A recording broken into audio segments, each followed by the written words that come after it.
Hello everyone, आप सभी का स्वागत है मेरे यूट्यूब चैनल में। उम्मीद करती हूँ कि आप सभी हेल्दी और अच्छे होंगे।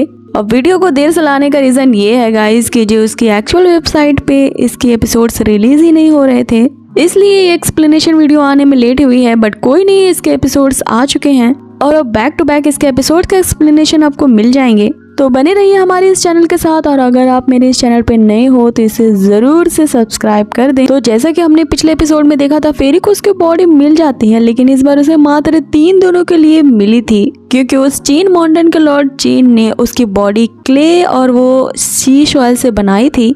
अब ये जो लॉर्ड चीन होता है वो कुछ हमें फिशी सा लगता है, और वो फेरी को अपने ट्रेजर हाउस दिखाने के बहाने उसमें ले जाता है, जहां उस ट्रेजर हाउस में फेरी एक टनल के थ्रू एक केव में पहुंच जाती है और उस केव में जाके वो देखती है उसी डेविल को।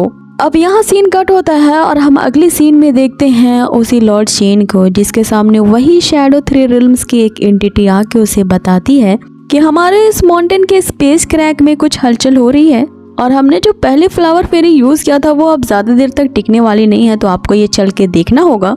अब हमें यहाँ लॉर्ड चीन का मेन मोटिव पता चलता है कि वो एक फ्लावर स्पिरिट के थ्रू शैडो 3 रिल्म्स के जितने भी क्रिएचर्स हैं उनको ह्यूमन वर्ल्ड में लाना चाहता है। आगे वो कहता है कि एक फ्लावर स्पिरिट ही एज अ मीडियम काम कर सकती है एक चैनल ओपन करने में, जो कि शैडो 3 रिल्म्स और प्रेजेंट वर्ल्ड को कनेक्ट करेगी। और आगे वो बताता है कि जिस फ्लावर स्पिरिट को उन्होंने पहले कैप्चर किया था इस काम को करने के लिए, अब वो ज्यादा देर तक उस क्वीन मदर की फॉरबिडन सील को रोक नहीं पाएगी। और अगर आप लोगों ने इसके पिछले एपिसोड्स देखे हैं तो आप लोगों को उस क्वीन मदर सील के फॉरबिडन कास्ट के बारे में पता ही होगा, और अगर आपने नहीं देखा है तो गाइस क्या कर रहे हो, जाओ पिछला एपिसोड देखो। आगे वो एंटिटी से बताती है कि अगर हमने अभी और भी पावरफुल फ्लावर स्पिरिट्स को नहीं ढूंढा तो ये टनल जो अर्थ के कोर पे बना है वो डिस्ट्रॉय हो जाएगा और कोई भी हमारी जाति का उस शैडो 3 रिल्म से बाहर नहीं आ पाएगा।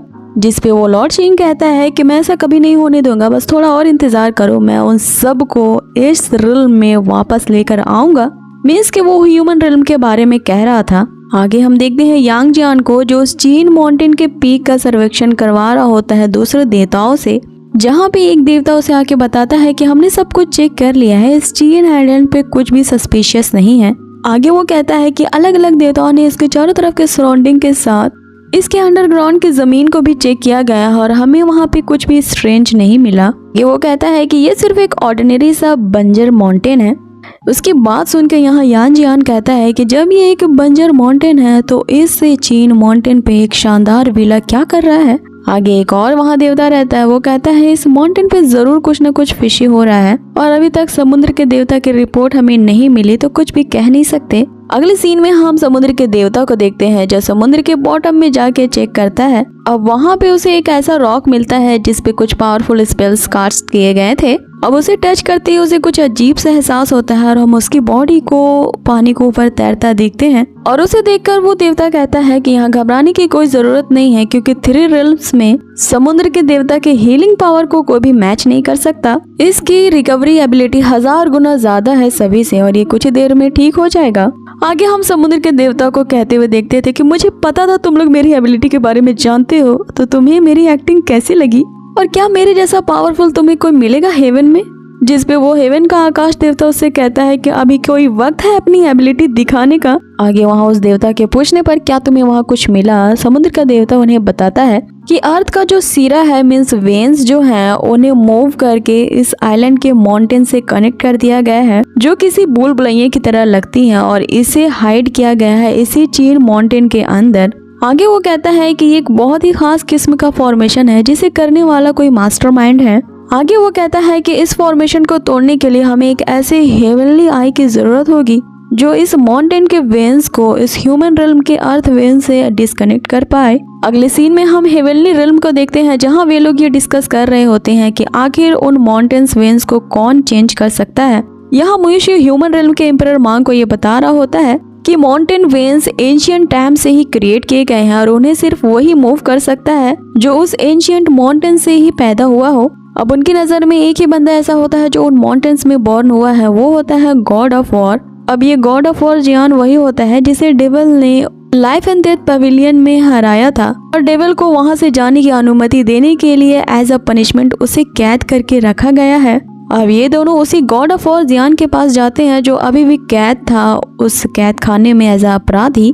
यहाँ जियान उनसे पूछता है कि आखिर आप लोगों के यहाँ आने की वजह क्या है, जिसपे वो बताते हैं कि शैडो थ्री रियल्म्स वापस आ चुका है मॉर्टल वर्ल्ड में और हमें उसे रोकने के लिए तुम्हारी जरूरत है। यहाँ शैडो थ्री रियल्म्स का नाम सुन के जियान चौंक जाता है और वो कहता है क्या क्वीन ऑफ मदर की कास्ट क्रैक हो चुकी है, जिसपे मोशी उसे कहता है कि शैडो थ्री रियल्म्स बारे में बहुत कम लोगों को पता है, तो तुम इसके बारे में कैसे जानते हो। यहाँ जियान जवाब देता है कि वो अर्थ के कोर से कंसीव हुआ है और उसकी बर्थ से पहले उसकी जो डिवाइन मैरो थी वो अर्थ के चक्रा से कनेक्टेड थी, इसीलिए वो इस तरह के बहुत सारे एंशियंट्स इवेंट को जानता है और वो ये भी जानता है कि ये शैडो रियल्म्स आखिर है क्या चीज और इन्हें कैसे रोका जा सकता है। उसका ये जवाब सुनकर यहाँ मांग कहता है कि लगता है हमने सही पर्सन को ढूंढ लिया है। आगे यहाँ मोशी ऑर्डर देता है कि वो अब भी एक अपराधी है, लेकिन उसे यहाँ चीन माउंटेन पे जाके वहाँ पे हो रही गड़बड़ी को रोकना पड़ेगा। यहाँ सीन कट होता है और हम अगले सीन में फेरी एंड डेवल को देखते हैं जो उसी गुफा में होते हैं और यहाँ फेरी गुस्से से डेवल से कह रही होती है कि मुझे तुमसे बात नहीं करनी, मुझे तुम्हारे साथ चलना भी नहीं है, और ऐसा कहते हुए वो उसके पीछे पीछे चल भी रही होती है, जिस पे डेवल कहता है कि जब ऐसा ही बात है तो तुम मुझसे दूर चली जाओ। आगे वो कहता है कि क्या तुम लॉर्ड चीन से मिली थी, जिस पे फेरी पूछती है कि तुम्हें ये कैसे पता, और फिर से वो कहने लगती है कि मुझे तुमसे बात भी नहीं करनी है, तुम्हारे साथ चलना भी नहीं है। डेवल यहाँ उसे बताता है कि तुम्हारी क्ले से बनी हुई बॉडी जिसमें चीज ऑयल डाली गई है, इसे देखकर ही मैं बता सकता हूँ। जिस पे फेरी यहाँ उसे कहने लगती है कि लॉर्ड चीन तो बहुत काइंड और जेंटल है, वो तुम्हारे जैसा बिल्कुल भी नहीं है। और यहाँ डेवल अपने लव राइवल की तारीफ सुन के फेरी की तरफ देखता है और उसे टच करता है, ये कहते हुए कि बिल्कुल हिलना मत। यहाँ एक पल के लिए सन्नाटा पसर जाता है और थोड़ी देर बाद हम उसके कार्टूनिस्ट वे में देखते हैं जहाँ डेवल कह रहा होता है कि तुम्हारी स्किन का तो टेक्सचर अच्छा है, ये एक रियल बॉडी की तरह लग रहा है और तुम्हारी आंखें भी पहले से ज्यादा अच्छी हो गई हैं और फर्टिलाइजर और खाद की भी स्मेल तुम्हारे मुंह से नहीं आ रही, लेकिन तुम्हारी नाक उसने टेढ़ी बना दी है। जिस पे फेरी गुस्साते हुए कि तुम ये क्या कर रहे हो उसे अपनी कोहनी से देह मारती है। यह दोनों अपना सर सहलाने लगते हैं और डेवल भी गुस्से से पूछता है कि चाहे तुम किसी भी तरह की बॉडी में रहो, तुम्हारा ये गुस्सैल मिजाज कभी भी जा नहीं सकता। और यहाँ उनकी नोकझोंक फिर से चालू हो जाती है। फेरी कह रही होती है कि तुम्हारे ही कारण मैं इस कंडीशन में आ गई हूँ, क्योंकि तुमने मुझे एक ऐसी बॉडी दी जो पल भर में ही चकनाचूर हो गई। जिस पे डेवल कहता है कि मैंने तुम्हें एक बॉडी देने का प्रॉमिस किया था, ना कि एक अच्छी बॉडी देने का प्रॉमिस किया था। और आगे हम देखते हैं कि डेवल को थोड़ी जेलसी हो रही होती है और वो उससे पूछ रहा होता है कि आखिर उसने तुम्हारी मदद क्यों ही की।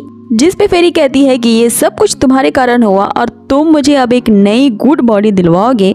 जिस पे डेवल कहता है क्या मुसीबत है यार, ये सिर्फ एक बॉडी ही तो है। आगे फेरी उससे पूछती है कि आखिर तुम यहाँ पे कैसे पहुंचे, ये एक तरह का बोल बुलैया है, क्या तुमने यहाँ इस माउंटेन के किसी फॉर्मेशन को ब्रेक किया है। जिस पे डेवल कहता है कि तुम यहाँ जिस प्लेस पे अभी खड़ी हो ये इस पूरे माउंटेन का सेंटर है और तुमने ही इस फॉर्मेशन को अभी अभी जस्ट एक्टिवेट कर दिया है। अब वहाँ पे हम देखते हैं कि एक 5 एलिमेंट का किलिंग फॉर्मेशन एक्टिवेट होती ही वो जस्ट फेरी को अटैक करने ही वाला होता है कि इसी के साथ हमारी एपिसोड यही हो जाता है खत्म। इसका नेक्स्ट एपिसोड जल्द ही आएगा गाइस और उसमें हम देखेंगे कि कैसे ये दोनों आखिर उस फॉर्मेशन को डीएक्टिवेट करते हैं और उस केव से बाहर निकल पाते हैं या नहीं। साथ ही उस चीन माउंटेन पे जो ये साजिश रची जा रही है कि कैसे शैडो थ्री रियल्म्स के क्रिएचर्स को इस ह्यूमन वर्ल्ड में लाया जाए, ये लोग उसे रोक पाते हैं या नहीं, ये सब कुछ जानेंगे हम इसके नेक्स्ट एपिसोड में with lots of funny scenes. तो बने रहिए हमारे इस चैनल के साथ और कर दीजिए इसे लाइक शेयर एंड सब्सक्राइब। मिलते हैं आपसे जल्दी इसके नेक्स्ट एपिसोड में। Till then take care, bye.